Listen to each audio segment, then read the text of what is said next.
First అయితే మీరు ఈ వీడియో చూడండి, దాని తర్వాత లిమిటేషన్స్ చెప్తాను. ఈ ఫోన్తో ఒక వీడియో రికార్డ్ చేద్దాం, ఆ వీడియో చూడండి. 81 KB దాకా ఉంది.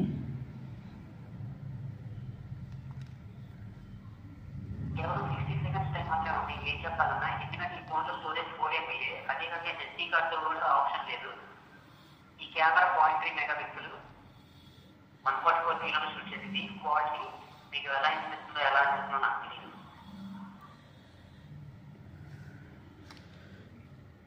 ఇది 0.3 మెగాపిక్సెల్ కెమెరా చెప్పా కదా. ఇప్పుడు లిమిటేషన్స్ గురించి చెప్తాను. నేను ఈ ఫోన్తో ఒక వీడియో రికార్డ్ చేసి అది ఒరిజినల్ ఫైల్ని బ్లూటూత్తో ట్రాన్స్ఫర్ చేసి యూట్యూబ్లో అప్లోడ్ చేశాను, ఇన్స్టాగ్రామ్లో కూడా. అయితే దీంట్లో ప్రాబ్లం ఏమొచ్చిందంటే దీంట్లో బ్లూటూత్ ఆప్షన్ అనేది లేదు, ఓన్లీ ఇన్ఫ్రారెడ్. అదే కాక దీనికి యూఎస్బీ పోర్ట్స్ ఏం లేవు ట్రాన్స్ఫర్ చేయడానికి. సో ఇంకా మిగిలిన చాయిస్ ఇన్ఫ్రారెడ్ కదా. ఇన్ఫ్రారెడ్తో అయితే ఈ ఫోన్ నుంచి ఈ ఫోన్కి ట్రాన్స్ఫర్ చేయలేకపోయా.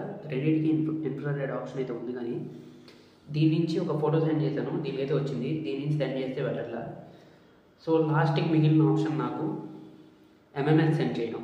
దీంట్లో సిమ్ వేసి దాంట్లో ఇంటర్నెట్తో ఒక ఎంఎంఎస్ పంపించాలి ఈ వీడియో నుంచి నా నెంబర్కి.